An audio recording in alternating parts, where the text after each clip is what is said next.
Good afternoon, everyone. I welcome you all for the our fourth webinar on role of company secretaries in the domain of NCLT practice. And to take this webinar forward, we have CS Jatin Singhal ji. Jatin ji, we welcome you and thank you for sparing your time. Thank you, Abhinav. Thank you for inviting and on this particular topic of NCLT, which is somehow very close to the heart. I hope I will do the justice with this topic today with the audience present today. Absolutely, absolutely. We are also with the same hope. And yes, NCLT is the need of the hour. I believe it started way back in 2016-17, right? And it's been almost a decade. But still, when we go to the NCLT, right, we still find few company secretaries is still taking up this domain and practicing. So the intent again behind this webinar is to make the aware of our members with the integrities involved, and yes, to give more motivation and encouragement to them that yes, it is our domain and we can definitely look our future in this domain. To take it forward, just giving a brief profile of Jatin Singhal ji. He is a fellow member of ICSI and also a commerce graduate. He is a practicing company secretary of more than 12 years with overall experience of around 16 years and having office in Ludhiana. He has also served as a chairman of Ludhiana chapter of NIRC of ICSI in the year 2017. He has also served as a member of several functional committee of NIRC ICSI before electing to the regional council. He was also a member of ICSI core group on NCLT constituted by headquarter of ICSI in year 2020, headed by Justice retired Shri M.M. Kumarji, Chief Justice of Jammu and Kashmir High Court and past president of NCLT, and also currently a member of task force on NCLT and NCLAT 2025 of ICSI. He is a regular speaker at study circles, seminar, webinars, guest lecture, etc., organized for the member and a student of ICSI of for other professionals. He is also a immediate former chairman of NIRC, and he has done a wonderful job during his tenure. And yes, his core area of his practice inter alia includes NCLT practice, both company and IBC matters, corporate law, SEBI law, covering advisory, audit, reporting, and compliance. So with this immense experience, I believe we are looking forward to this wonderful webinar and looking forward to a lot of, you can say, insights on the NCLT. Over to you, Jatinji. Thank you, Abhinav. Once again, I welcome all the participants who have joined, and in this busy schedule, would probably the last working day of this week, because tomorrow we are having a festival of Raksha Bandhan, and I am sure that with that festival coming up tomorrow, we'll be able to handhold with each other, our brothers and sisters of this profession, so that we can explore and flourish together in the time to come. And once again, thank you, Abhinav, for giving me this opportunity to interact on this particular topic, which is somehow, I believe, many of the members are looking forward to enter into this domain of NCLT, but some of them are hesitant about how to get into this role of the NCLT practicing with respect to drafting, appearance, pleadings, whatever the things are involved. Since I have also started this journey of my NCLT practice way back in the year 2017, just 6 months after the inception of the NCLT from 1st June 2016 onwards. And there were few new areas came in, like IBC, that was the major area which has been taken care by the NCLT. And if we see the cause list of all the NCLT benches, then 90% of the working hours or working is going for the IBC matters than to the corporate matters. So I take this liberty to share my PPT to start with. Let me know once it is visible. Is it visible? Yeah, yeah, it's visible. Right. So this is the topic assigned to me today for the role of company secretaries in NCLT drafting and representation. Well, since we all are company secretaries, and I'm sure that some of the students would have also joined. So in the time to come, they will also be the company secretaries. So drafting is our core area. So if we say ki we don't know that how to draft a petition or application, then it is somehow unacceptable, or which is not to be accepted in the public at large. Why? Because we start our career with respect to the drafting itself, be it a board resolution, be it any deed, agreement, memorandum of understanding, and all. So these things are to be taken care by the company secretary. So it is going to be very easy when we go into the detail in the coming I think couple of hours, that how the drafting could be done and how profession of company secretaries would flourish in this particular area. And if I talk about the how NCLT has came into the picture, there was a long battle for this NCLT. It was the idea of previous governments to have the specific domain of the company law courts for the NCLT, which was halted by some of the Chennai judgment. Then it was pending before the Supreme Court, and finally, in the year 2016, the day came where we could have the company law dedicated courts. Earlier, the matters with respect to the NCLT were taken care of by the BIFER, Company Law Board, and even the High Court as well. Now we have a dedicated tribunal, which is National Company Law Tribunal, and then its appellate body, that is National Company Law Appellate Tribunal in Delhi and Chennai. And NCLT, I'm maybe not taking all these, part of my presentation without going into that slide. I may take it, lead you all to these particular slides we have made in. But initially, as a professional, what we need to be taken care of, we need to understand ourselves first, how and when we are able to do all these practices before the NCLT, whether we are capable enough, whether we have that confidence within ourselves that to represent before authority, that is National Company Law Tribunal, wherein, if we enter into a courtroom of any NCLT, we see majority of practitioners are advocates, and very few you will find in a blue blazer. That is our dress code defined by ICSI, that very few company secretaries are appearing before the NCLT. It is not a very, tough job, or it is not any, एक हुआ नहीं है कि NCLT में practice करना. It is just about the confidence you carry, and if you are able to manage that case, and if you know the contents of the case, the prayer you really need, and the grievance you are having, if you are able to convey to the court, then you are good to start the practice before the NCLT. It is not only, I may be taking the reference of other authorities as well. uh, Representing yourself or your client is never an tough job. If we know the facts, we are able to convey the facts and to the deciding authority, be it any MC official, or be it the NCLT, or maybe before any other regulator as well, or any other tribunal as well. You are able to do it. You just need to be clear what actually the grievance is, what actually needs to be done, and what actually you seek from the deciding authority.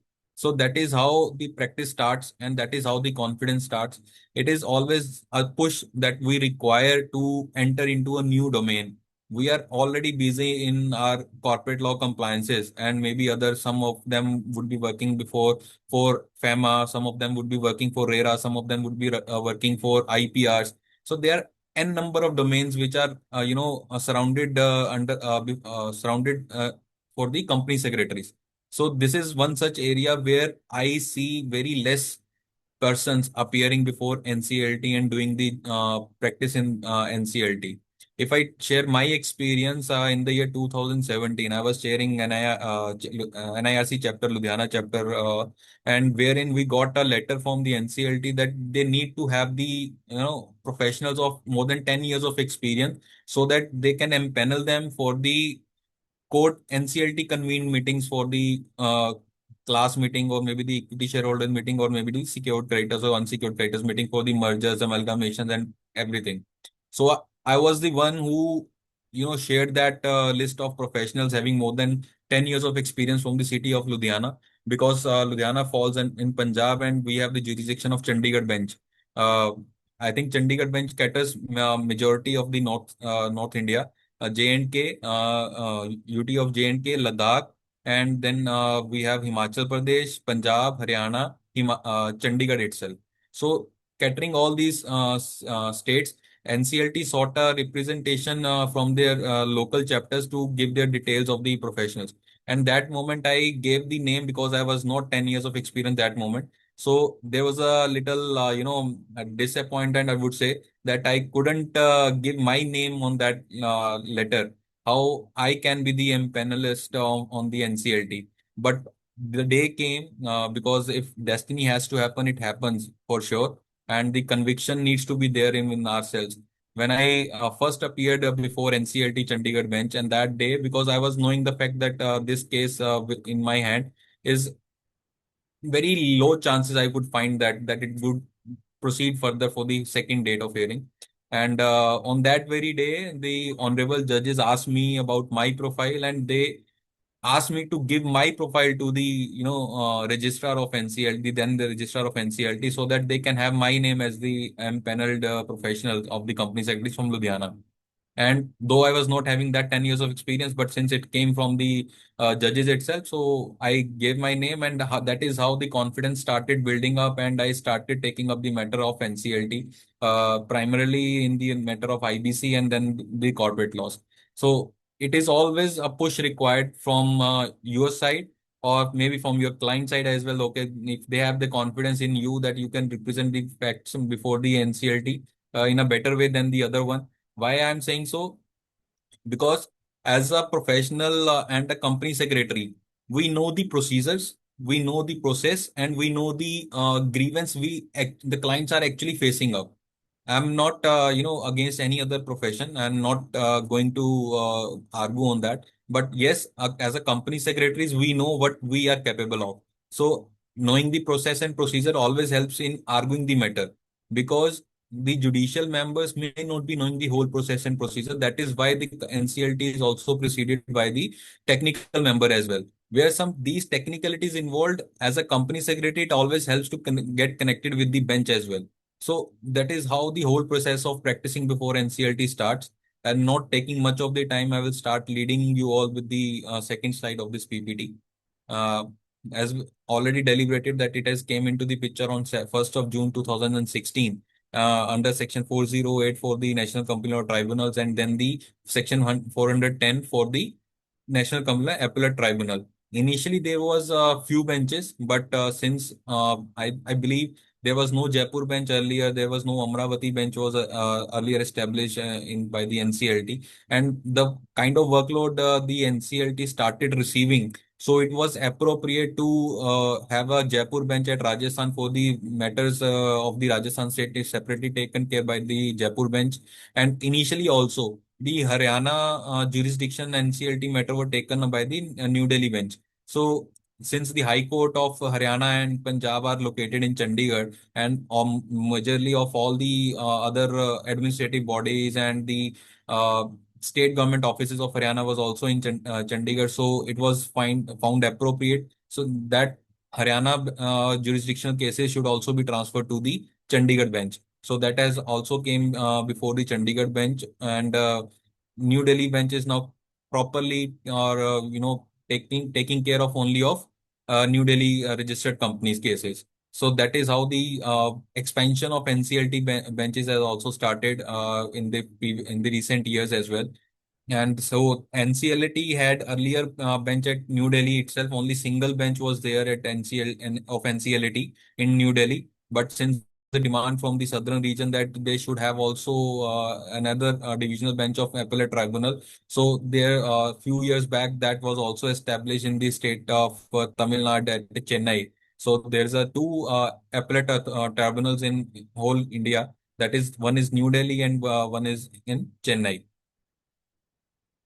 So total 16 benches are there, including the principal bench of New Delhi, where the president of NCLT sits, and he takes care and he directs the other benches as well. As somewhere how that can be directed if there is some special benches to be convened of any bench wherein either of the technical member or judicial member is on leave or not available, then through principal bench order under the signature of registrar, the circular gets issued that on so and so date at particular bench, for example at New Delhi, for I'm taking an example of New Delhi Court 4, if there is any judicial member or technical member is not available, then any judicial member or technical member from others bench is assigned the task to hold the special bench on that particular day. In recent case, if I take an example, on 31st of July, I was appearing before NCLT Court 6 bench. So there was a honorable judicial member was on leave, and then the other judicial member was assigned to take the court of that particular proceedings. That is how, and it is communicated on the NCLT portal as well. So this is the structure of NCLT 16 benches. New Delhi, we have principal and principal bench and other New Delhi courts. And Ahmedabad, Allahabad, this is in alphabetically order. Ahmedabad, Allahabad, Amravati, Bangalore, Chandigarh, Chennai, Cuttack, Guwahati, Hyderabad, Indore, Jaipur, Kolkata, Kochi, and Mumbai. These are catering in their nearby states and their respective states as well. Then we have the right to legal representation. And as a company secretaries, I have already discussed that how crucial it is for a company secretaries to appear before the NCLT because we know the process, rules, provisions, and we know how the things are to be done. If I take an example, wherein operation and mismanagement cases are being taken care of, where some of the common issues are there that one director has been forcefully removed from the board, other director has been inducted on the board without the consent of the other directors. The shareholding of one shareholder has been increased from X level to the Y level, and then the whole finances being managed by the other side of the directors and not in conclusion with the other directors. So these processes are there. How the directors has been inducted, how the director has been inducted without the consent of the other directors, what is the process behind it, whether the notice was given to the other side of directors, whether a requisition meeting was held for removal of the other directors. These kind of processes needs lot of headache to be taken care of, and that is how only there are many other professionals who are guiding the court that this event has happened.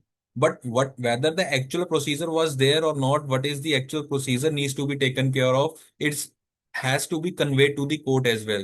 And that is where the company secretaries holds the edge over the other professionals. Though I've categorically highlighted the company secretary because it is related to our domain. There are other professionals as well: chartered accountants, company secretaries, cost accountant, legal practitioner. Legal practitioners hereby means the advocates registered under the Advocates Act. And uh, till now, I have only seen one occasion where a chartered accountant has made an appearance before NCLT in my live experience. Otherwise, chartered accountants or company secretary or most of the cost accountants are either working as a insolvency professional before their respective tribunals, and they are appearing as an insolvency professional, and they are not representing their clients. Whereas company secretaries are acting as a insolvency professional as well, and they are acting as a scrutinizer of the court convened meetings. They are acting as a representative to their respective employed companies, and they are also representing their clients as well, like I do for my clients as well, be it a corporate matter, be it an IBC matter, and be it individual or be it a firm, be it any sort of entity registered in India. So we need to understand this particular thing as well. As a company secretary, we are not only looking for the corporate clients to represent before NCLT. There may be a situation where a corporate matter is already there. For example, operation mismanagement. So you might have a chance to represent a director who is an individual as well. You might get a chance to represent a authority or a bank or any entity. So you need not to be, look for the corporate client who needs to approach the NCLT. So wherever the matter is there, there may be n number of parties involved, of irrespective of their status, individual, firm, private limited, public company, LLP, listed company, whatsoever the structures are available in the market. So you can obviously you just need to be aware of the facts, and you just need to be confident enough that you can represent any client before the NCLT.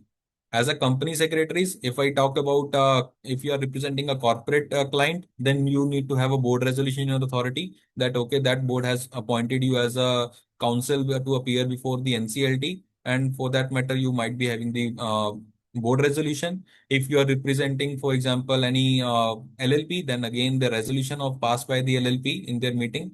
And if you are representing a firm, then you might be requiring the authority of on the letterhead of the firm as well. If you are representing a individual, then obviously a plain letter would suffice the purpose. If that is a proprietor entity, then might be the letterhead. But a simple letter of authority duly acknowledged by you will serve the purpose to enable you to appear on behalf of that client in before the Honorable NCLT.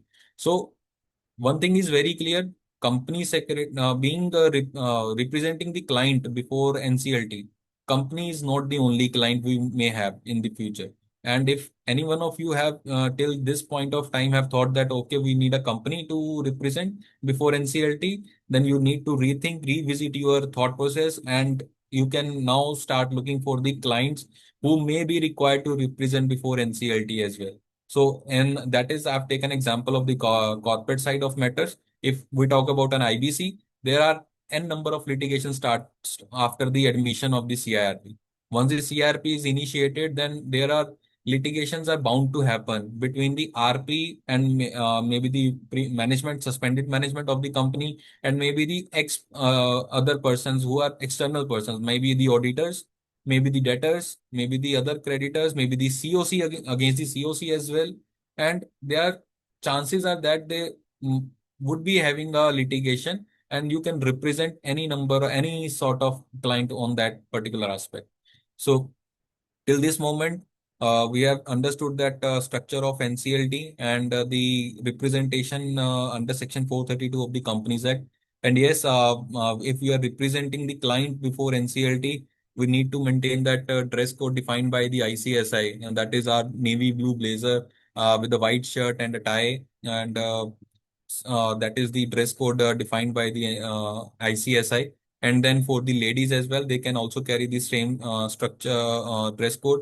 And if they are not able to wear the western trouser and blazer, they may wear a sober color suit or sari over the blue blazer. And then that is how the representation is done before the NCLT. And these are the acts and matters which are to be dealt before the NCLT, Companies Act, IBC, and LLP Act. So any issue pertaining to the company and or LLP, because why LLP? It is since it is not a company but it is a corporate person. So that is how these matters are acts are taken care by the NCLT in their respective disputes, or maybe the several issues are being taken care of. So now we are going to discuss about matters to be dealt by NCLT under the Companies Act. So these are the matters. I have tried to cover almost all of the provisions, but there would be some other provisions as well wherein we can approach the NCLT under the Companies Act.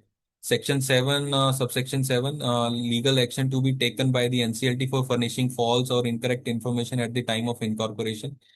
Since we all are, I believe many of us have already done the incorporation process. If we have made any false information, and that can be, prosecuted by before the NCLT.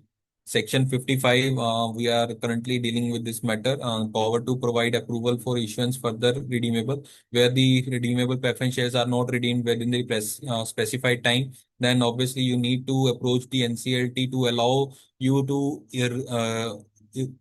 issue the re- issue the preference share and get the condonation delayed. Uh, and Section 97, NCLT has the power to convene the AGM in case of failure or default by the companies to call the AGM. We have read the provision of Section 97, wherein it is stated that if the company is not able to hold the uh, AGM, then on the request, the NCLT has the power to call the AGM of that particular company, and the matter needs to be taken care by the NCLT on that particular matter by just going into the detail why the AGM was not convened by the uh, company. Then again, proceeded with Section 98. Other than AGM, wherein that is also the process. NCLT has the power to call for the meetings other than AGM in case of failure or default by the company to call the same. Similar section, since it relates to both of the sections. And Section 58, Section 59, power to rectify the register of members. Just a few days before same NCLT Code 6, I was there, and there was a one matter being taken care by the NCLT to rectify the register of the members, wherein one legal hire of the deceased shareholder approached the NCLT to rectify the register of members. That was the approach taken care by the applicant, who was the legal hire of the deceased shareholder, to rectify their register. Reopening of the accounts, books of accounts or financial statement on NCLT order. If there is some suspicion, way back in 2017, there was some dispute going on before against a company in a Chandigarh bench, wherein the shareholder approached the NCLT that the company is not in good hands, and they are just managing the companies with the false appearance of the financial statements and everything, and they requested the NCLT to allow the petition under section 130 and direct the company to open their accounts and present before the NCLT. So that was a live case I have experienced in the year 2017 with respect to section 130. 131, we all know the revision of voluntary revision of financial statement or a board report. Approval of NCLT is required for in this sort of matter. The notice goes to the MCA, and after the MCA approval, only then the a petition gets allowed for the revision of financial statements. But yes, if there is some serious changes to be taken care of for the financials, if they have a serious impact over the revenue or the tax liability or whatever the things are involved, then you may not get the approval from the MCA that your application is being allowed. So this needs to be taken care of. But yes, I have heard a case wherein there was a change in board report was there, where the company skipped to mention two dates of the board meeting in the board report, and they have mentioned, for example, there were 10 board meetings in total, they mentioned only 8. So they required a voluntary revision of a financial statement to include those two board meetings in the particular board report of that previous year, wherein the approval was granted by the MCA, and then the same was allowed by the NCLT as well. And wherein one other case has happened, wherein there was a case where the applicant company sought a revision of financial statements, where due to non accounting for the revenue, and for which the liability gets exceeded, there was some accounting treatment which was reflected otherwise, and they obtained a they demanded the refund from the income tax department. They filed the income tax return before filing the section 130 fund petition before the NCLT, due to which the income tax department objected the petition, because it was not after the approval of revision, but rather it was prior to the revision of the financial statements. And that is on the case wherein RD of MCA has also objected the approval of this particular petition. Hence, on the later date, the NCLT dismissed the petition, and afterwards, the income tax department prosecuted the company before for filing the for misusing the provision of the revision of financial income tax return before taking the prior approval of NCLT. In section 213, NCLT may order investigation into the affairs of the company in condition 213 are met, and an application is made by prescribed persons in the 213 section. So we all see that since SFIO proceedings are there now, SFIO department is there, they also approach the NCLT to get into the investigation of the affairs of the company. If any of you are aware of the working of the NCLT, they may check regular cause list, wherein you may find the SFIO cases referred to the NCLT against the company. Similar section 216 subsection 2, investigation of ownership of the company by the central government on instruction of the NCLT, wherein it is found by the NCLT that something is hiding behind the behind the curtain, that it is unable to find the actual ownership of the company. Then NCLT may direct the central government to go behind this and get the actual ownership out of the curtain. Jurisdiction to NCLT, NCLT of Section 221, NCLT may order freezing of assets of the company on inquiry and investigation. If that is found that something has happened against the interest of the company or interest of the public interest, then the NCLT may order freezing of the assets of the company as well. Section 230, we all know it always relate to the mergers, amalgamation. 230, 231, 232 has the power to order a meeting of the creditors. Now, if the company is able to have the prior consent of shareholders, class shareholders, creditors, be it secured, unsecured, then the applicant of the merger companies may request the NCLT to dispense the class meetings. And if it is found proper that if the consent is there of 95% or more of value of the creditors and the unsecured creditors, and 95% of the voting rights are there to dispense of the meetings, then the NCLT may dispense the creditors meeting or shareholders meeting. If there is no such consent of there, if 1 or 2% consent are less than by 95%, then the NCLT will be ordering the meetings of those creditors. And the beauty of this class meetings is that the NCLT appoints company secretaries as a scrutinizers, and in many of the cases, NCLT also appoints the company secretary as the alternate chairperson. So in that comes through order that whenever such class meetings are ordered by the NCLT, then there are chairmen who will monitor all the proceedings of those meetings. Then there's an alternate chairman, which is also comes into the order, and then the scrutinizer. Three professionals gets appointed by the NCLT. So if any of you are willing to act as a scrutinizer or a alternate chairperson, but this has been the recent there has been the practice of every NCLT almost that they appoint a chairman of who is from the advocacy. So who is a retired professional, who is a retired government official. They appoint those persons as the chairman to the class meetings, wherein company secretaries may get appointed as an alternate chairman and as a scrutinizer. So at least for a scrutinizer, if any of you goes and appear before NCLT, they may seek the advice of the back office or the admin office of the NCLT how to get them empaneled as a scrutinizer so that the opportunity may come their way.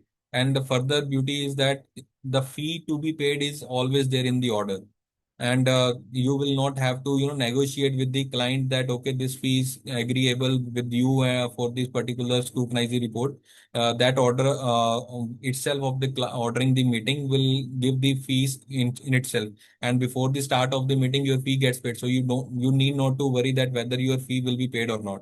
So that is one area for which and company secretaries can be benefited as well. Section 231, NCLT has power to enforce or arrangement sanctioned under Section 230. Whatever the arrangements are being made by the creditors that can be approved under Section 231 as well. 232, NCLT has power to order a meeting of class of members. Again, the similar sections of merger and amalgamations. Then again, Section 241 and 242, very hot topic in some of the geographical areas of India, wherein the operation mismanagement always gets the highlight of the NCLT. NCLT to entertain any claims of operation and mismanagement of a company and to pass an order that NCLT may deem fit in this regard. So we need to be very clear. We need to establish for these kind of disputed matters whether we were actually the person who is claiming the grievance of operation mismanagement, whether we are actually aware of the facts that we are bona fide before the NCLT, that whatever we are doing, praying before the NCLT is true in as per the documents available. So in all these cases, one must take care that it takes a lot of planning to go for the operation mismanagement. Sometimes we see that we are having a grievance over all these issues, but we always, some of the professionals or clients are in such a hurry that they they miss to create an evident trail. They miss to create a document trail for which on upon basis upon which you can rely upon that okay, this thing has happened, and on the basis of this document you are approaching this particular tribunal and seeking the relief. If that is not there, there is no the purpose will not be actually achieved after filing this operation mismanagement. So you need to have that trail as well. You need to be on the very strong side in terms of the documentation aspect, so that your petition under section 241 and 242 is able to sustain before the NCLT.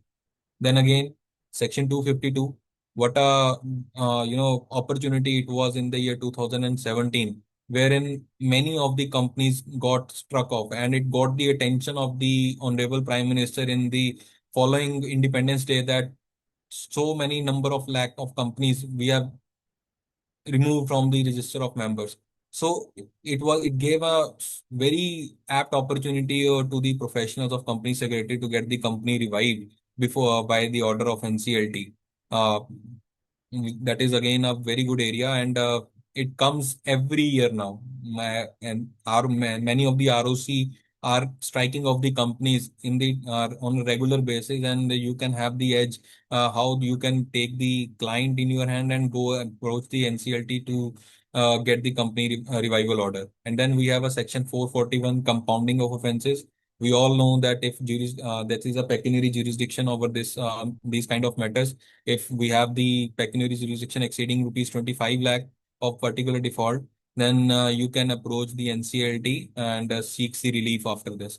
And there are other several matters. One such matter is Section 66, that is the reduction of share capital matter. Again, very crucial matter with respect to the corporate structuring, restructuring aspect. How the companies can get the reduced, how the company can reduce the capital with the order of NCLT. And this is again, I've seen many listed company has done it in the past as well, where in the one such cases, if I'm not remember correctly, then that is a Dig Jam Limited. They reduced the share capital, and whatever the fractions was came off, that was paid off by the company. So that is how we need to channelize all these things. And one more thing with respect to the corporate matters. We have taken care of the Section 232 to 32 mergers amalgamations, reduction of share capital, and these kind of matters require a valuation report as well. So again, that is a correlation to the NCLT practice, that as a company secretary, we can also be the valuer as well. So we can have the opportunity of coincidentally, rather in addition to the NCLT practice, we can provide the valuation report, wherein on the basis of the valuation report, the scheme of the merger and amalgamation gets decided, demerger gets decided, and this reduction of share capital, how the valuation was arrived, and how the payback is to be given to the shareholders accordingly. So, and in the IBC matters as well, the valuation is also required. And after these slides, the IBC jurisdiction part will also be covered. So this is such things wherein the company secretary's profession extend their services with respect to the NCLT and their connected allied services as well. Representation services there, and as a I will take touch upon the IBC matter, wherein company secretaries are IPs. The valuer valuation part is also done. So that is how these services in the NCLT and the other connected services are taken care by the company secretaries. Uh, Moving forward, appeal can be made by the under Section 421 of the Companies Act before appellate tribunal within 45 days of the order.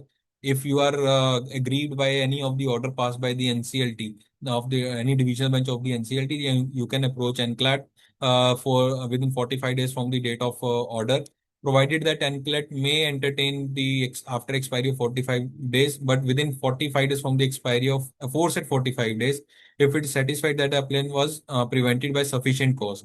Means the further 45 days bracket could be allowed if there is a sufficient cause to believe that and that appellant cannot file the appeal, could not file the appeal in within those 45, that may be due to, for example, maybe of illness of the appellant, maybe from the documentation received, maybe the client would be sitting abroad, he would be required to send the document signed by post, that could have caused the delay. So such things are there which can be entertained by the NCLAT and allowing you the further 45 days window to file their appeal.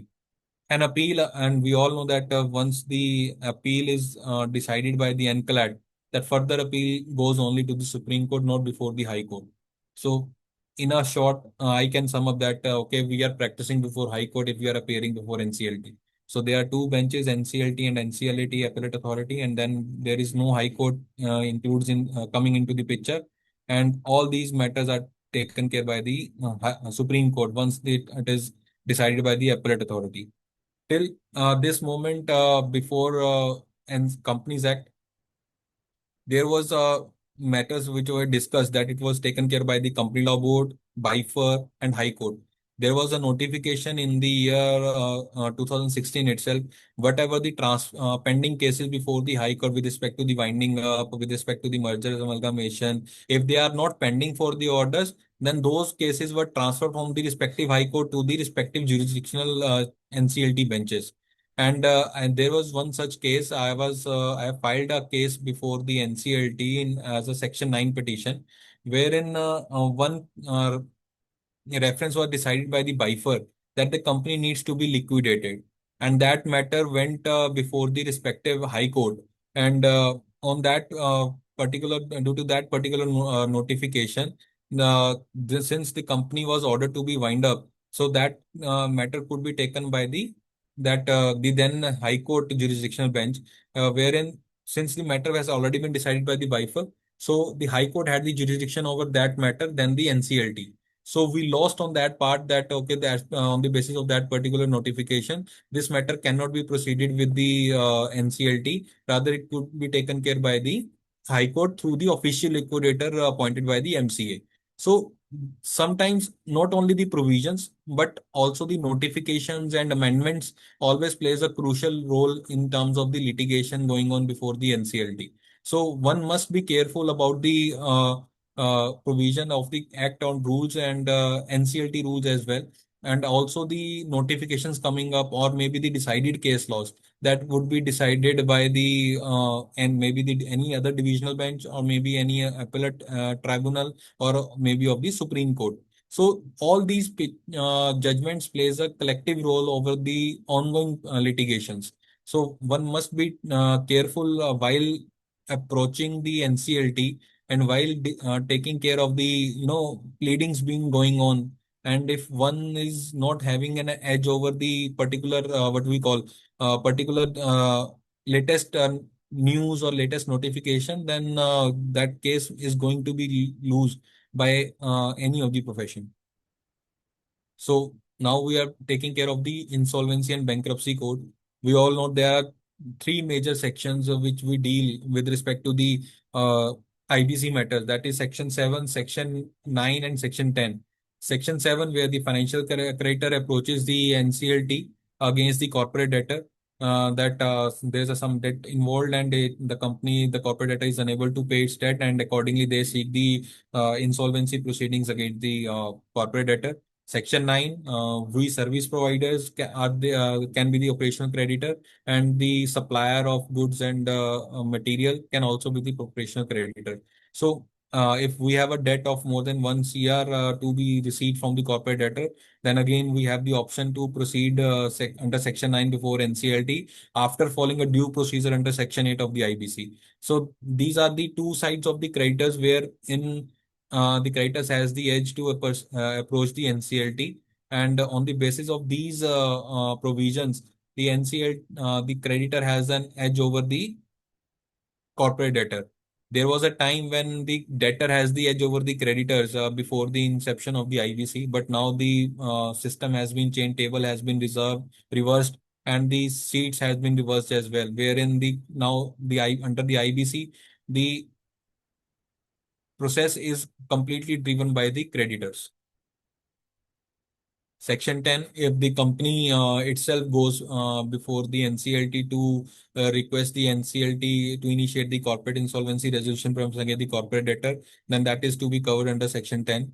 And Section 59, this is though covered under IBC, that is Insolvency and Bankruptcy Code, but it is for the solvent companies, wherein the ongoing company decides to get the company voluntarily wound up, and as per the IBBI voluntary liquidation regulations, then that this section of 59 of IBC needs to be followed, wherein a declaration of solvency is filed with the ROC, and the liquidator gets appointed, who is none other than the insolvency profession, the profession like us only, who takes care of the process from the date of his appointment, and the board gets suspended, and they all the assets gets materialized, realized, and the distribution after paying off all the liabilities is distributed to the shareholders, and the final reports gets finalized, and that is submitted with IBBI, ROC, and then the NCLT for the dissolution of the company. That is how these four sections are majorly taken care of, and other sections of IBC doesn't that doesn't mean that other sections of IBC has no relevance before the NCLT. Yes, but once these sections are there, only after the admission under these sections, all other sections gets the weightage. It may be non-cooperation, or it may be withdrawal of CIRP, it may be settlement with the COC, or maybe any preferential PUFE transactions are there under section 43, 44, section 66 of IBC. So that is how these all those other sections are gets attracted after the admission under these four sections. So one needs to be taken care of, and that not only the corporate matters, but under the IBC as well, we tend to approach NCLT. So this is these till this point, these are the two jurisdiction acts, whereas Companies Act and IBC we have taken care of. And again, if we need to file an appeal of the under the IBC orders, then Section 61 of the IBC takes care of it, to file the appeal against the order passed under the IBC by the NCLT within 30 days with the NCLT, and further 30 days time period is allowed only if there is sufficient cause that appeal could not be filed. Now, these up to the last slide, we have covered the areas wherein the NCLT gets with a professional gets the opportunity to practice before the NCLT. Now, how the NCLT works? One need to understand there are NCLT rules are there. NCLT forms are defined under those rules. Fee schedule is also given, and list of documents to be filed. So one might get a chance, get confused that okay, I have the case with me, but I don't know what documents are to be filed. One m- beauty of this rules are that rather the NCLT practices that be whatever the case is, there are some general set of documents which are always applicable on every sort of case, be it a company case, be it an IBC case. Some of the sections are always there, which we need to take care of, and that is always going to happen, and always be ready with you. If I talk about the company's charter document, that is MOA, AOA, certificate of incorporation, the company's master data, the company's PAN card, the company's director's detail, these kind of things are always there in the petition, every sort of petition being filed before the NCLT. So I have not, since there are 165 odd rules in the NCLT rules, but I have not covered everyone, but everything, but yes, few of them which are relevant to the practice before the NCLT.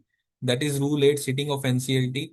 Uh, it NCLT shall hold its sitting at its headquarters or at such other place falling within the territorial jurisdiction. Now, headquarters of NCLT is there in Delhi.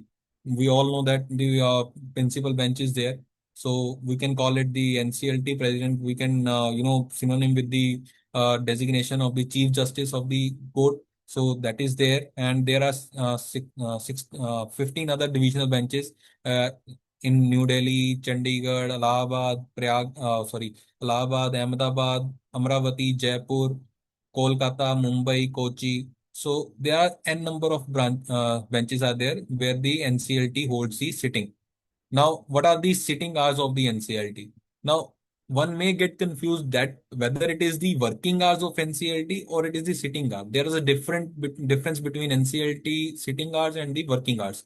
Working hours are for the back office, wherein the whole admin office of the NCLT works. Registry is there, back office research professionals are there who are doing the research and writing. The judgment writers are there. The scrutiny department is there. So uh, registrar, deputy registrar, assistant registrar, all these officers are to be governed under the working hours. Whereas the sitting hours are considered, they are those which are being when the court holds the proceeding, where the bench sits and hears the proceedings. It is 10:30 in the morning to 1 p.m. and then there's a lunchtime from 1 to 2 and then again sits at 2 p.m. till it goes to 4:30. But in some of the benches in the past, we have seen that the court were was taking matters till 6 p.m. in the evening as well. So that is a discretion of the court that can never be argued, that can never be challenged. But yes, if we go by the strict provisions of the timeline, then these are the timelines are there, that 10:30 to 1 p.m. and 2 to 4:30 p.m. Inherent powers of NCLT, that is covered under Rule 11, to make such orders necessary to achieve justice. So there are some things where we need the inherent power, for which the NCLT doesn't require to be specifically approached for, but yes, they can pass the orders under Rule 11 to provide the justice to the particular application. Now, procedure. What is the procedure? That is covered under Rule 20. It must be in a prescribed format, properly verified, and accompanied by the affidavits. So there is a format prescribed under for this particular matter, how the petition should look at, and how the petition gets drafted. That is a header, for example. If I don't know how many of you have ever seen a petition, but yes, there is one thing is there that one thing is there that before Honorable National Company Law Tribunal, at for example, if I'm taking example of Chandigarh bench, at Chandigarh bench at Chandigarh. So we need to define that particular jurisdiction wherein that petition is going to lie before the Honorable Tribunal. And then the margin setting is there. The font setting is also prescribed. How the font size should look. That there needs to be 2.5 centimeters margin from the left side of the petition, and there is a 5 centimeter from the bottom, so that the noting, if required by the honorable bench, that could be done. And for accordingly, these petition gets drafted as per the rules of the NCLT rules given under this particularly. And then we have the rule 35, that is advertisement detailing petition. I have taken example of revision of financial statements. So if court asks if some of the provisions requires the petition should also be publicized in the newspaper.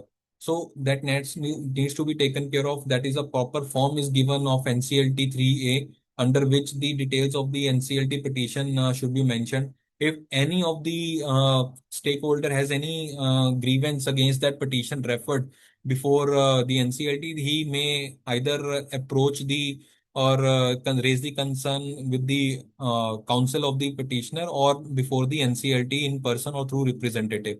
So that needs to be advertised. I have taken example of revision of financial statements and the NCLT form rule 3A, that is there, that needs to be publicized. And for publication, we must take care of that if where the registered office of the company is situated, that in that particular state vernacular language, and then the English newspaper having a wide circulation. So one must need to take care of all these. Notice to opposite party. Now this is very interesting that how the notice to the opposite party to be taken care of. If we say there is a practice of NCLT petition, that whenever we are going to file any NCLT petition, the advance copy needs to be served to the opposite party. And for that matter, you need to annex the proof of service as well, that you have already served the copy of this petition to the opposite party. Now that is the decision or a call or discretion of the opposite party whether to appear or take to be watchful for that matter, so or to appear on the very first date of hearing, or either to wait for the notice from the NCLT, formal notice to seeking his appearance before the NCLT on the next date of hearing. So that is one, that is advance copy. Now notice to opposite party, what it says ki when we go and approach as a petition on the first date of hearing, when the matter gets listed for the first time, the NCLT, the honorable bench will hear us first and decide whether the case is suitable to be proceeded further or not. If yes, only then the notice of the case will be issued to the opposite party for the next date of hearing. So it is not mandatory that from the very first date that respondent has to be present. He may choose or may not choose to appear before the NCLT on the first date of hearing, but on the second date of hearing, he is bound to appear. Though that is again his call or strategy for the particular matter. If he choose not to appear, then after sufficient reasonable opportunity, that may be one, that may be n number, as may be decided by the honorable bench. That if the respondent is not coming before the NCLT, then the order may be passed for this ex parte, that whatever the further proceedings or arguments will be taken care of as per the documents available before the bench, and ex parte proceedings will be initiated against the respondents. Now, if ex parte proceeding is also ordered against the respondent, then there is an option under the NCLT rule as well, wherein the ex parte respondent file an application to hear him and remove the ex parte order, and it is again the discretion of the honorable bench to allow that application or not. If yes, that could be against payment of some cost to the as per the orders of the bench. If not, then again it will go ex parte.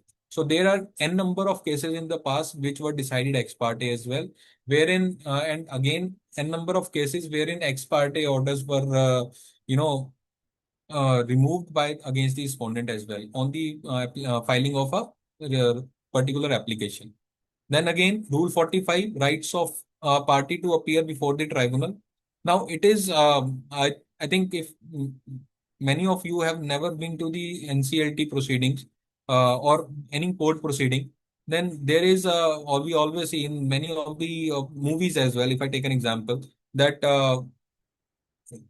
any party to the case appears and the court asks who's your advocate or who is your counsel, then he says, my lord, there is no one appearing, I am taking care of this case on my own. Okay, then you can represent your case as well. So that is how rule itself says every party may appear before a tribunal in person. He may choose to appear in person or through an authorized representative duly authorized in writing in this behalf. Now, what writing is actually required for us, company secretary, I'm talking about the company secretaries, a memorandum of appearance as per form number NCLT 12. If we go and check the form number NCLT 12, then it is for the practicing professional other than advocates who are required to submit and submit that memorandum of appearance before NCLT while making an appearance. Some of the benches may require it over the bench. Someone may take your appearance on record, but he will ask you to file through proper channel, and that is how the appearance before NCLT gets started for the company secretaries in practice. So now one more thing, if have taken an example of company secretaries in practice, this memorandum of appearance is for only the practicing professionals, either a chartered accountant or a company secretary or a cost accountant.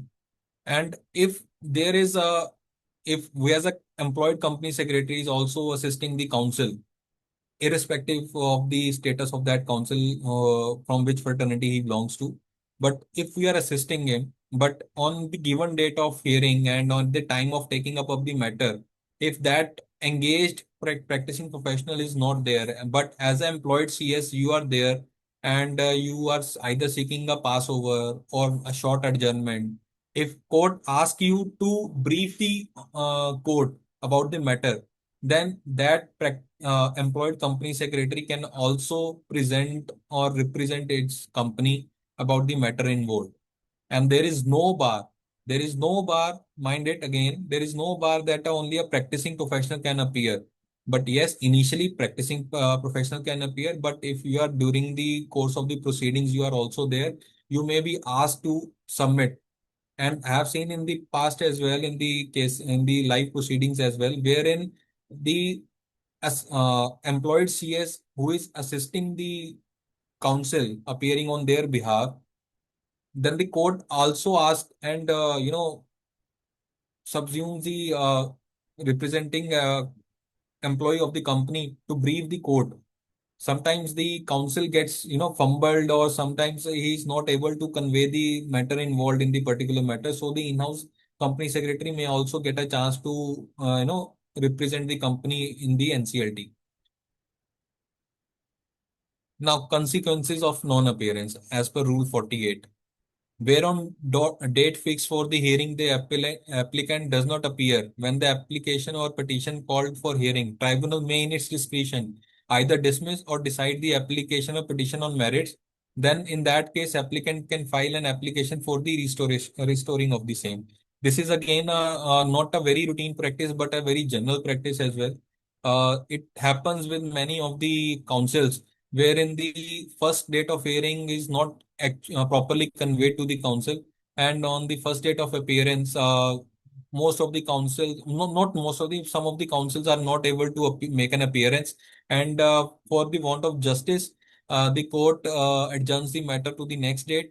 In many of the initial days of the NCLT, there were few benches who were dismissing the application or petition on the first day itself for want of non-prosecution.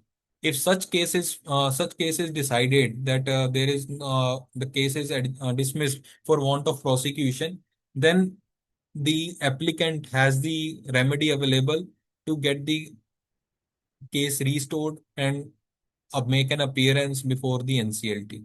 So these are the consequences. But if that has happened, it will definitely give you, extended time and delayed proceedings concluding in proceedings. So one needs to be very careful once the case is filed when it is getting listed. These days, the emails are getting are being received by the professionals who have filed the petition, or it goes either on the email of the professional or email of the applicant as well.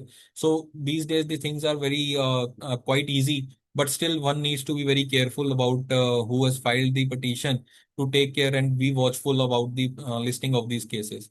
Then we have the rule 150, pronouncement of order, where any period is fixed by the tribunal for doing of any act.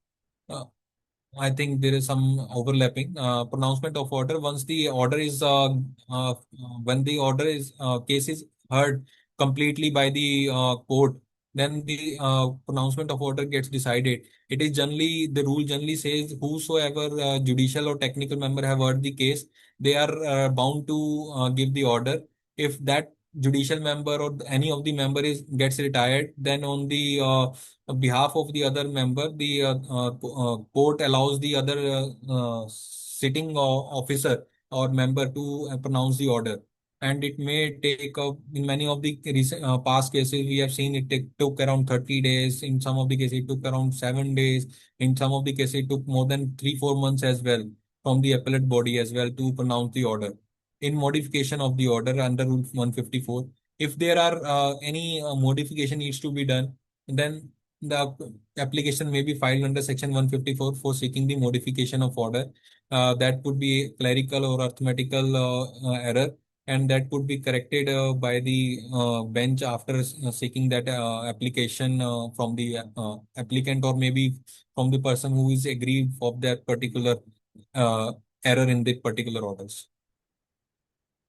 Now, this is schedule of fee listed here. If we file a revival application under Section 252, either subsection 1 or subsection 3 of the Act, the application fee is 1,000.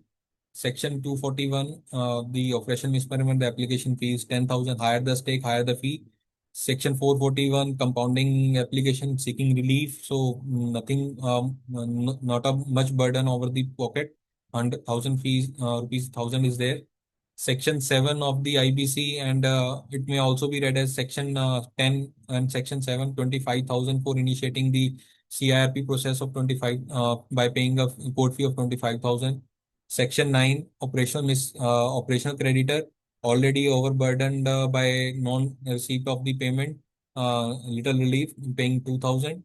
And the fee is to be paid online these days. It goes into the Bharat Kosh, and then the you need to affix this particular challan and acknowledgement with the petition.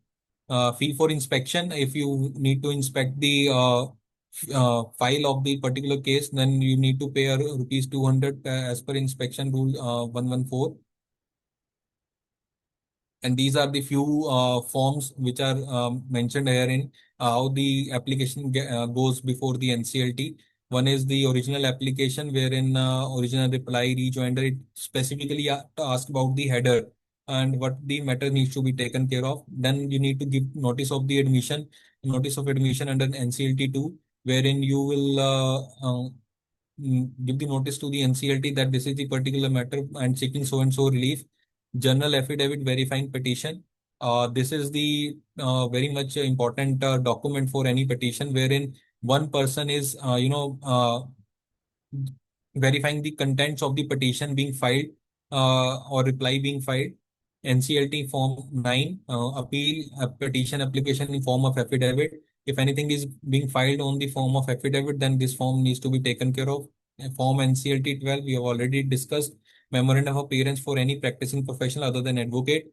Advocates are required to file the wakalatnama against the memorandum of appearance. Now, drafting. So, as I discussed, the first one is title before the Honorable NCLT bench. Wherever your jurisdiction lies, that bench, the name of that bench will be included herein. For example, if we are filing before New Delhi, before the Honorable before the Honorable National Company Law Tribunal, New Delhi bench at New Delhi. Cause title, wherein we can say Mr. X, the applicant or petitioner, Mr. B versus Mr. B, the respondent. If there are more one or two persons, then if there are two-person, one Mr. B and another. In short form, we write it as A and R. And if there are more than two-person, then we write Mr. B and others, ORS. So that is how the petition's title gets decided. We can also mention the section under which section that petition is being filed. Jurisdictional paragraph as a very common. How the jurisdiction gets decided.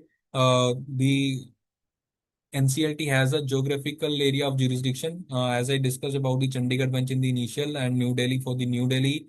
And that is how if the company's registered office is situated in Haryana or Gurgaon, then it comes under Haryana and Haryana comes under the NCLT Chandigarh bench. If it is situated in New Delhi itself, then it will go before New Delhi. If it is situated in Uttarakhand, then it will go before Allahabad. That is how the jurisdiction get decided. Then statement of the facts, we must be very clear about the statement of the facts, how the statements, what are the facts are there. And we need to be very careful by while filing these particular statements. Grounds of relief, what are your grounds of relief? For example, we have taken example of the operation mismanagement. Now, ground of relief that the other side is illegally managing the affairs of the company. You need a interim stay or you need a stay of and or stay on the operations of the bank accounts.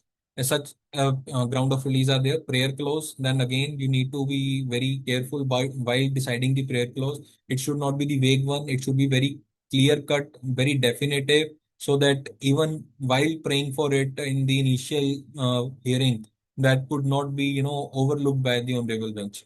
Affidavit and verification discussed in the previous slide that form NCLT 6 needs to be there, that one needs to give it on affidavit whatever the contents are there in the petition that are true and best to the knowledge of the applicant and nothing material has been concealed, and verifying the content thereof. Drafting best practices, what could be there?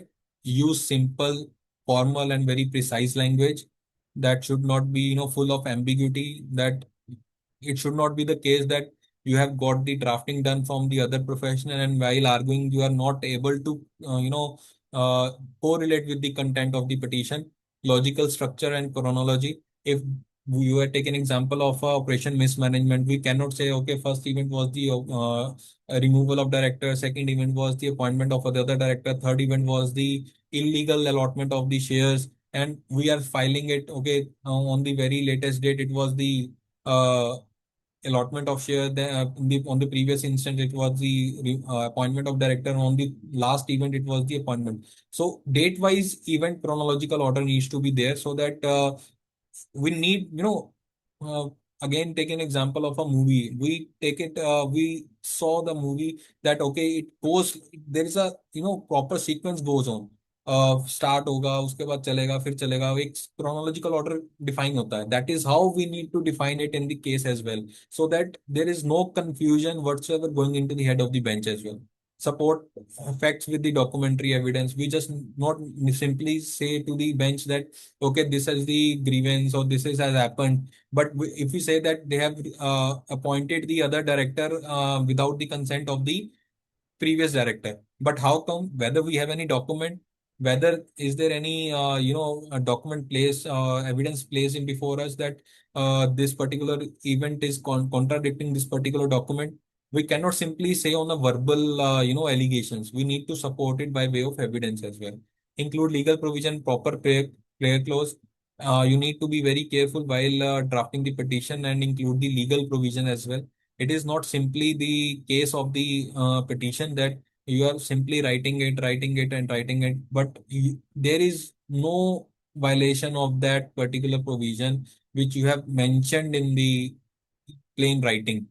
If that is violated, that is defaulted by any of the individual, that provision needs to be no mentioned on that particular matter. If you have any relevant citation as well with respect to that particular cause, that can also be there.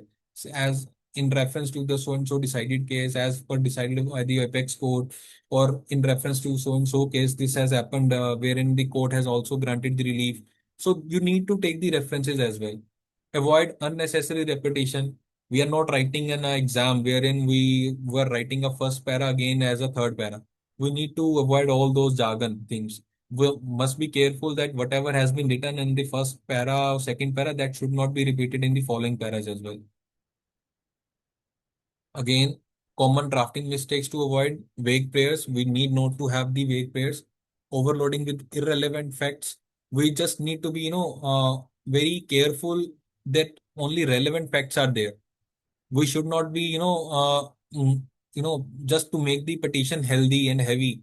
We just need to avoid all the misleading or irrelevant facts of the case.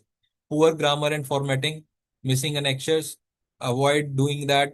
We cannot say that okay, we have earlier used the Arial font, and the second para or third para we are using the Times Roman font. So these things gets very poor state, demotivating statements from the bench as well.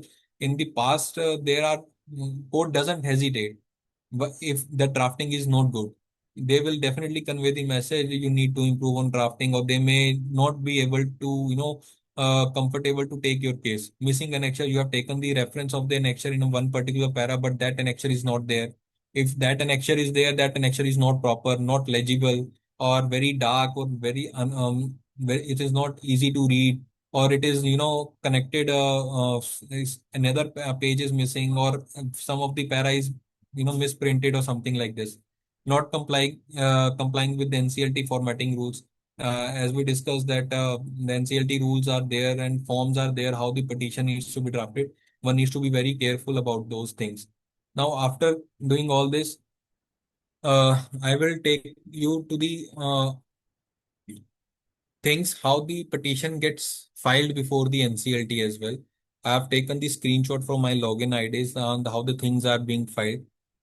After this filing process slide, all those screenshot slides would be there, so that if anybody has not filed any case so far till before the NCLT, they must get an idea how to go for this and how the filing process is taken care of. Once the main petition, till the last slide, summing up here, once the main petition of set of petition is ready, ensure that every single page is attested by the petitioner or applicant. So whenever the petition is ready, the the content of the petition basically, that needs to be signed by the applicant, so that it ensures the bench that the whatever is written in this particular matter, the petitioner has read it and signed it with his consciousness, and there is nothing concealed, and he cannot pray later on that he doesn't know about this fact. So to avoid all those misstatement in the proceedings of the court, that is required to be signed on every single page at the footnote, as a footnote. Ensure the vernacular language document is duly translated into English and notarized. So, for example, I am sitting in Punjab. I am referring to a document which is in Punjabi language, but I am filing a case before NCLT New Delhi bench. And even if I am filing before NCLT Chandigarh bench, there may be a case situation where that honorable member is may not be from Punjab. Either of them may be from Punjab, but therefore avoiding those language barrier confusions, that document needs to be translated into English and duly notarized, so that that can be relied upon by the honorable bench. for uploading the petition and application, do the bookmarking of the PDF file, because these days many benches, only accepts the e-copy of the petition, which requires a due bookmarking, so that whatever the page you are referring it by one click, you may refer to that particular page, so that there is no confusion in shuffling the pages of the files, which page you are referring to, which page you are not referring to. So it goes on the DMS portal. If your petition is there in proper with bookmarking on DMS portal, it's very easy to get connected with the content and the petition with the honorable bench. Now after this, the I will lead you to the filing process, how the things gets filed on once the petition is ready. So this is the screenshot of the homepage of the NCLT .gov.in, wherein this right second corner e-filing is there in green, in yellow. You need to click over here, and then this page will come up on your screen, wherein if any of you have not created any account, then you may click on the left corner, register. If you are not registered, if you want to register, first register here. And once you are registered on the NCLT portal, then a login page will look like this only, wherein you need to mention the username and then the password and then this captcha and gets login. I have missed one particular thing from here, that there is some slide which only asks about to click and ensure to enter. So I have skipped that slide. Don't get confused that I have not shown it, but on your live portal it is showing it. So after opening that login page, this window will open. I have jotted down the left side, the petitioner corner, wherein two such acts are there, Companies Act and the IBC Act. I have expanded those drop downs as well. One is Companies Act and one is IBC.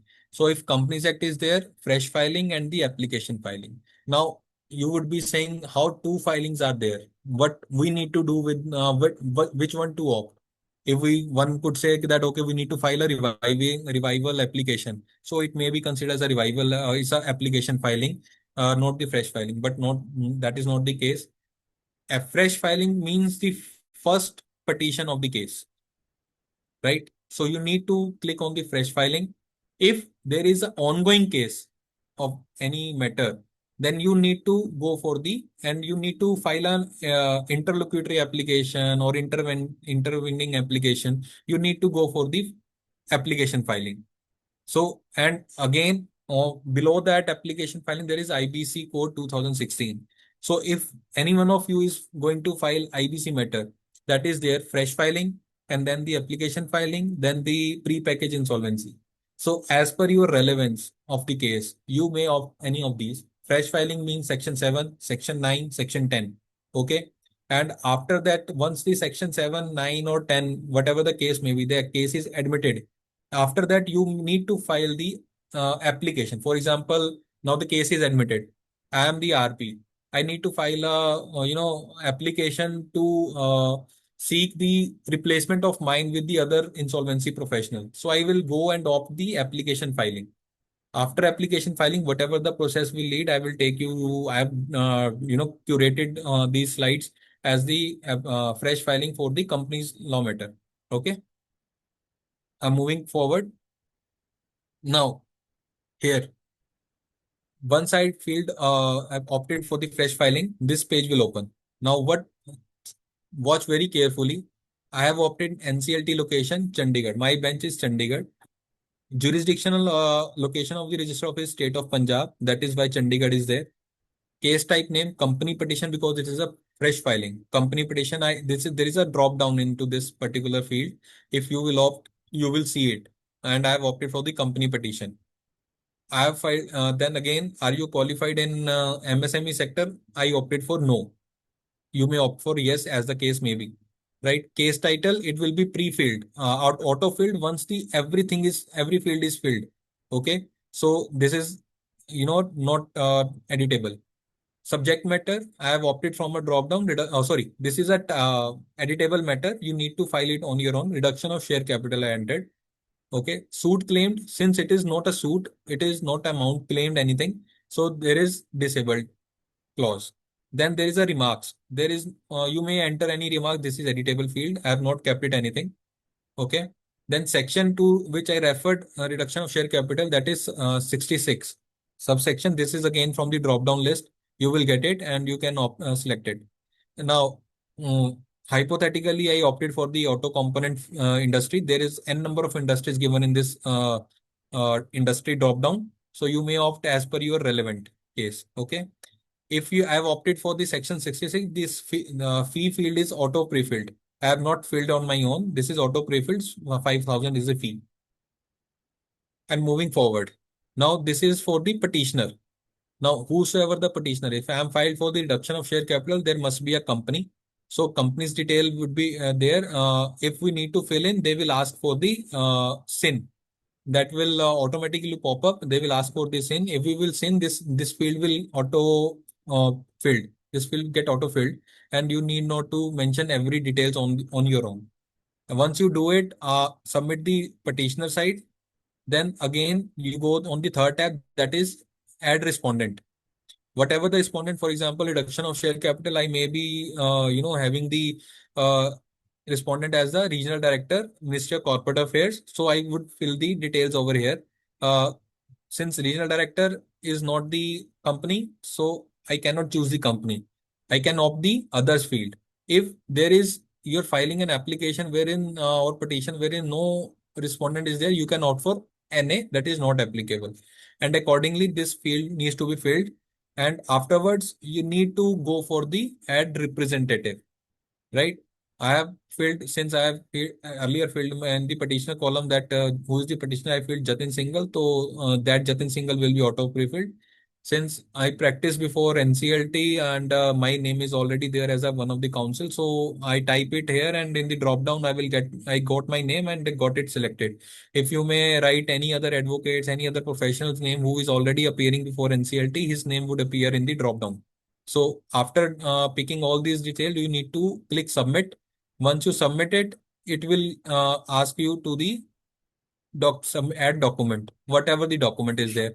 So as a petitioner, I was filing a document. I opted for petitioner. Document type fresh petition.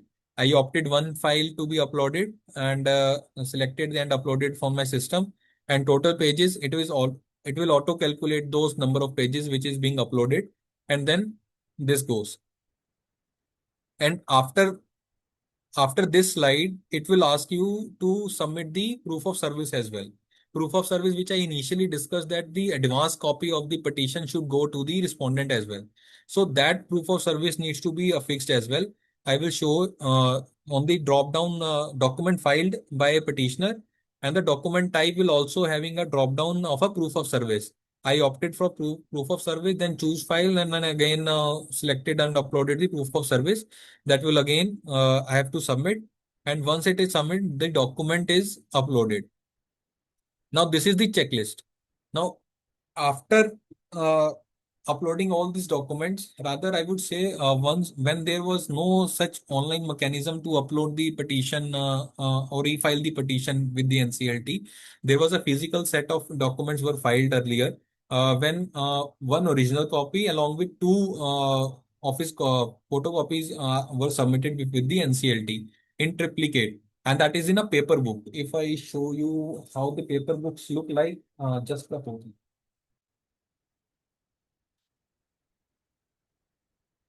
This is the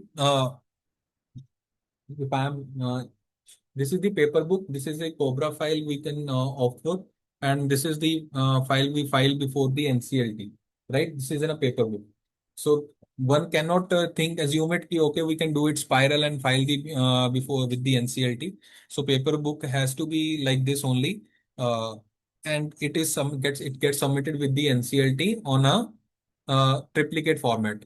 Now, if you look at the first checklist point, whether the petition filed application falls under the territorial jurisdiction of New Delhi, it now one cannot get should not get confused that I am filing before Chandigarh and it is mentioned New Delhi and you select a drop down yes, no, or not applicable. You have to select yes. You may give into the remarks that okay, you are filing before Chandigarh bench. Then again, whether application and all enclosure are legible in English language or not. Again, if that is legible, you have to select yes. If no or not applicable, then you may get an objection from the registry as well. Then again, as I discussed that, margin needs to be 2.5 centimeter from the left margin and 5 centimeter and duly paginated. Paginated means numbering of the paper book, and the margin is there or not, yes or no. Accordingly, you have to select whether the relevant provision of Companies Act rules 2006 NCLT rules have been clearly mentioned in the petition or appeal.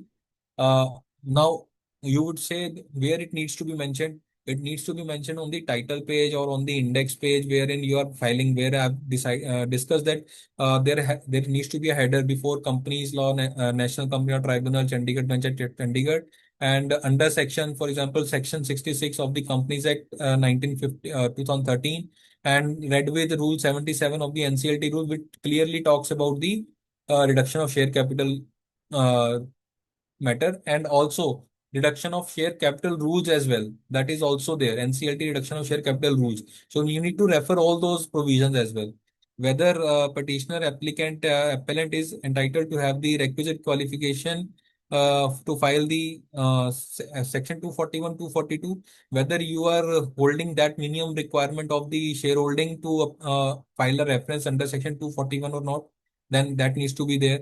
Whether the company or petitioner is signed on a foot page, वो हमने discuss करा, that needs to be signed on every foot page. Whether the petitioner is address detail, there is a meme of parties also next, wherein we file the give the details of each and every petitioner and the respondent with respect to their name, address, contact number, email ID, so that if notice or court needs to discuss or issue the notice, that can be given on that particular matter. Email ID, working number is there or not? Yes or no again. Then on the whether affidavit verifying petition is there under form 6 or not. So these are the several checkpoints which you need to pick it up before giving the final submission with the NCLT. And where I will take you one on the last slide. If you may refer the point number 23 and 24, brief synopsis and dates of events, that is always required. Many of the benches don't accept the petition without these synopsis and dates of events. It is nothing but a chronological order. As we discussed, the case should be chronologically drafted, that on a first date of event this situation, this was the situation. On second date of event, this was the situation. So that is how the synopsis gets ready. This is how the pages of dates of events gets ready. That needs to be there. And if I talk about the sequencing of the particular matter, then I will share one of the matter which is being taken care of, wherein meme of parties is there, notice of admission is there, synopsis is there, dates of event is there, and after all these things are there, has been numbered in the index, then there is an application and there is affidavit verifying petition. And after that, all the annexures, whatever has been referred in the petition, that will continue as the annexures, and the petition gets ready on its own. And now you will say कि हमने पहले तो वो सारे petition का part footnote पे sign कर दिया. What about the annexures?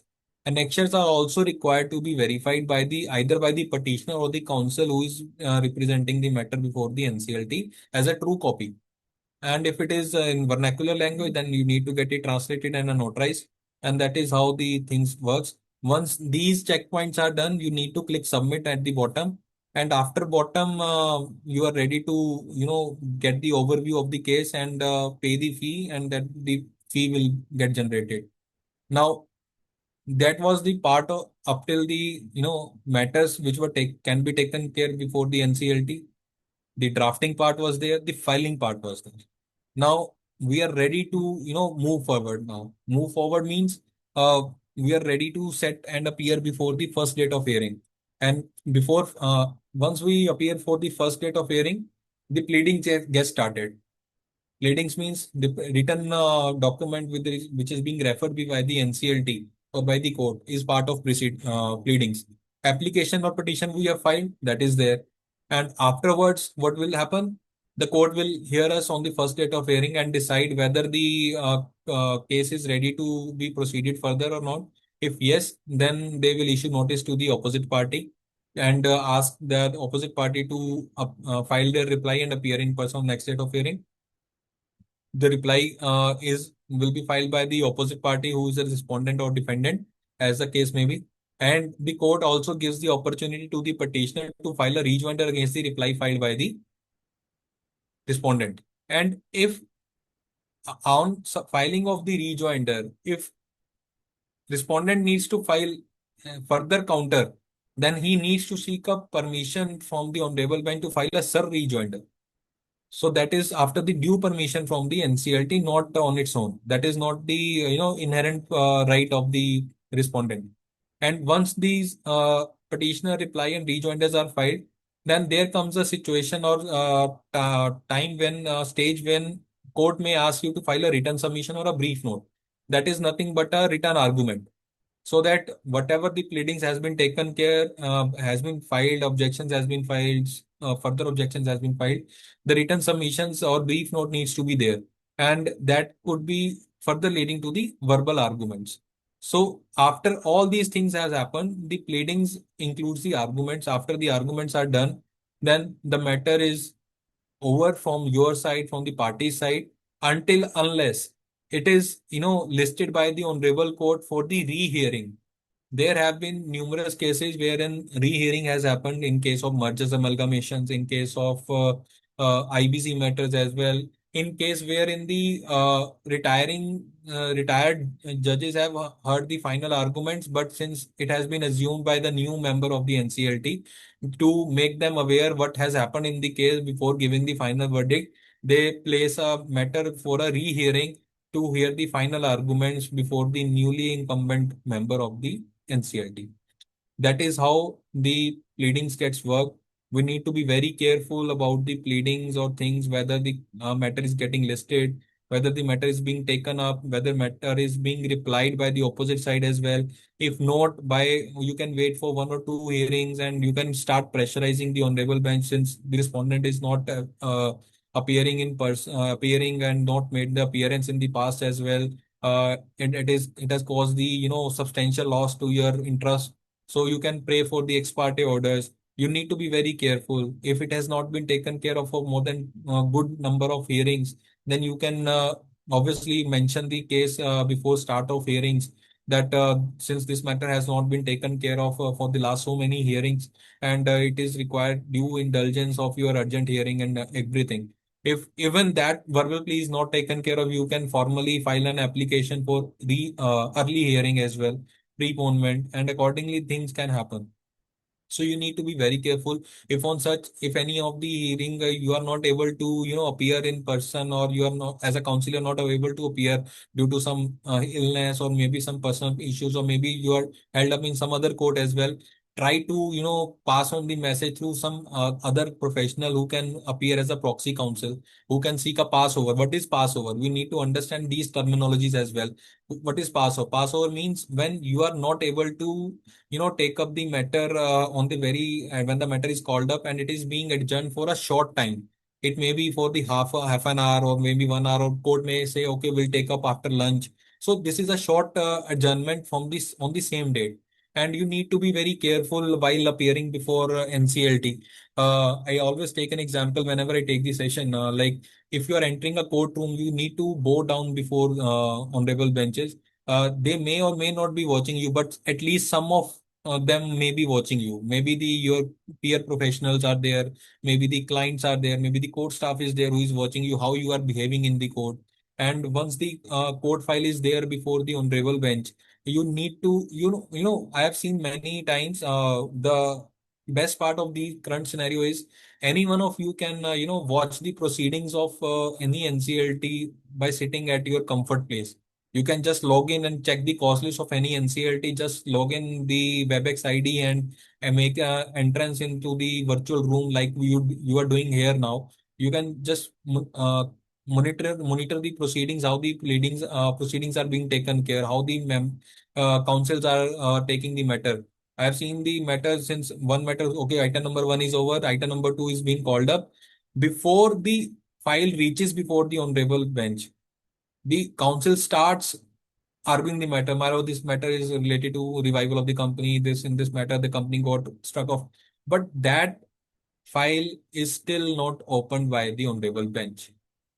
The honorable bench may ask you to stop, which will, shelve out your confidence, which will, give you a pause and you may lose your momentum in giving the case. So you need to be very careful once the case is well before the honorable bench and they are ready to hear you. Only then you need to start. And we just need to avoid sir or ma'am, though they don't say anything, but we need to avoid calling them sir or ma'am. As the case may be, we may address them my lords, my lady, and you need to give the respect to the opposite counsel as well. My learned friend is my senior learned friend, my learned friend, the learned counsel. That is how you need to get adaptive to all these terminologies. I won't say it comes on the very first date of hearing. I, I don't say it will come under the first date of hearing, but it will come in due course once you are practicing before NCLT on a regular basis.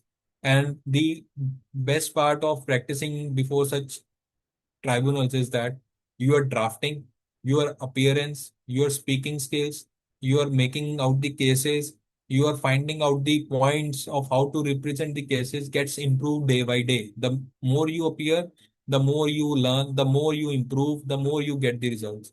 That is how the thing goes on in the NCLT practice. It is not who and cry.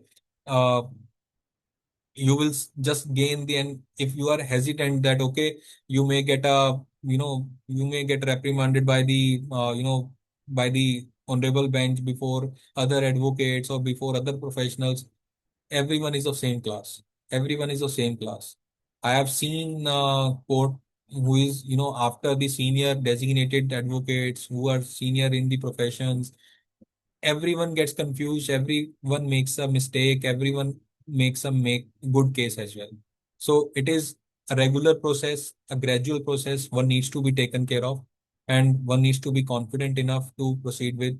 And it's just the beginning, and you just go and try a case and you will start seeing yourself growing and growing and growing.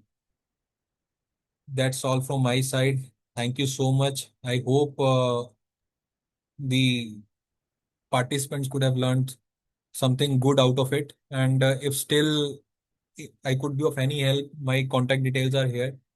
And if someone would like to visit in person, I'm ready to welcome you at Ludhiana in my office. And thank you, Abhinav. Thank you once again. I Thank you. concluded before the scheduled time. Yeah. Just to add on, Jatinji, as I can see, there's true data available on NCLT side. Total registered cases as on date is more than 1 lakh, right? Right, And then total registered applicants are more than 1 lakh 60,000. Then total e-file cases is around 228, 255 for current month. And total e-file application is 868 for the current month. So this itself shows that there's a huge opportunity for us as a company secretary. It's just about right. that we need to just gain that confidence, gain that working, and definitely this is our domain and we can excel in it. Just to add on, there are a few quick questions, right? If you can take it. There's one question by Sadeshwar ji. He's saying that normally what is the range of fees of a scrutinizer? Well, if I say, that depends upon bench to bench, right? Earlier, Chandigarh bench was, allocating the fee of 50,000. Then it rose to 75,000. A few years back, I got 1 lakh for a 1 day occupancy, and that too before the start of the hearing, right? So that is before the start of the meetings. So it's a 1 day fee. So one may not, have that thought process that okay, I might be requiring a long involvement in this particular case. But in Delhi benches, I have heard 50, 75,000 is Right, there for the scrutinizers. But yes, right, even if it is 50,000, it is good to have for a 1 day. right. Just there's another question by Mr. Saurav. He's asking that please provide clarity on the section 272 of the Companies Act, which deal with the petition of winding up. Abhinav, Hi, your good day. voice is little low. I'm not able to hear properly. Am I, am I audible now? Yes, yes, yes. Yeah. He's asking, please provide clarity on the Section 272 of the Companies Act, which deal with petition of winding up. As there are the other modes of closure of the companies in the term of IBC 2016, then what is the Section 272 and what is the difference between both of them? See, if we talk about the section 59, that is the voluntary winding up, right? And where is the 272 talks about is the compulsory winding up. Right. So one needs to understand the difference first, that how we are falling under 272 and how we are filing under section 59. We are dealing with a case wherein prior to the IBC's era, the voluntary winding up was still under the Companies Act under section 272. But after these IBC section 59 proceedings, the voluntary winding up for a solvent company goes under the section 59 of IBC, but where is the compulsory winding up goes under the 272 through winding companies winding up rules 2020, if I'm not wrong. So one the process is altogether different. That is ordered. The compulsory winding up order is either through on the application filed by the government, or or by the company or by authority, that the company is not working in the best interest of the country and sovereignty of the country and against the public interest. Then that will follow the compulsory winding up. Whether the company is solvent or insolvent, that has nothing to do with. Okay, okay. Just one question from my side. If Jitinji, you can share a quick tips to the young company secretaries who want to start their practice in NCLT, that how what they should start doing and how they should prepare for it. Like as you told that they can log in on the NCLT portal and can listen the and watch the complete hearing.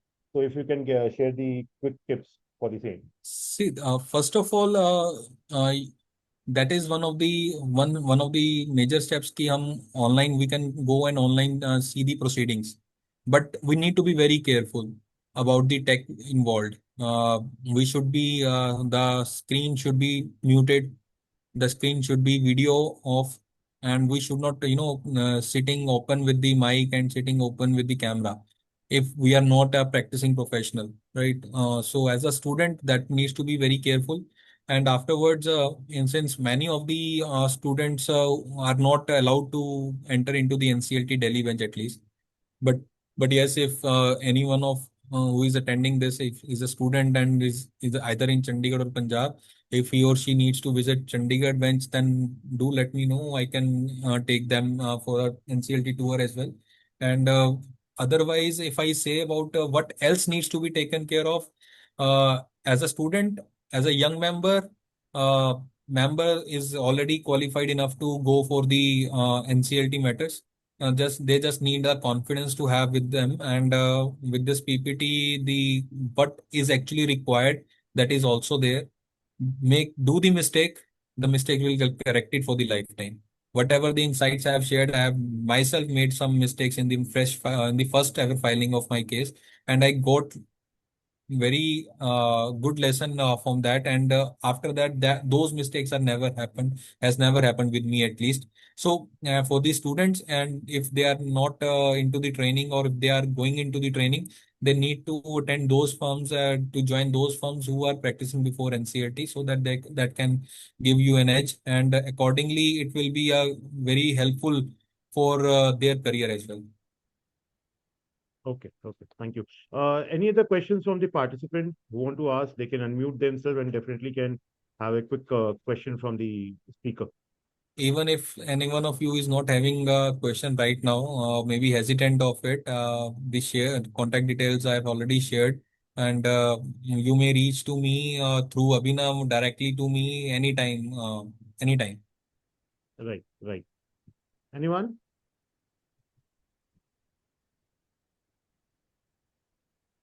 I believe, Jitinji, no questions. Trust me, it has been a very, very insightful and in-depth session. Personally, being there, I have also been completely throughout for last 2 hours, right? And I have also learned many integrities on NCLT, right? So it has been a very wonderful and informative session. So thank you for joining and always being available as a support. right? And I am sure that this webinar will be also there on the YouTube, and a lot of youngsters, right, will be watching it further and will be taking an insight that how to start their practice in the NCLT domain. So thank you very much for giving your time and sharing your knowledge here. And thank you to all the participants. As a matter of appreciation, we just bestow a small certificate of appreciation for your efforts and time. Thank you, Abhinav. So Thank you please so much. acknowledge it. And yes, we'll be sharing the YouTube link definitely on your registered email IDs and your phone number very soon. And request you to keep joining. Will keep on conducting these valuable webinars like going forward in future on very key topics and domains of the company secretaries. So requesting your support and encouragement. And yes, thank you, Jatinji, again. Thank you for sparing your time. Thank you, Abhinav. Looking Thank you, all the participants who have joined. Uh, keep keep in touch in whatever way possible. Thank you so much once again. Looking forward to such more interaction in the time to come. Thank you. Thank you. Thank you, everyone.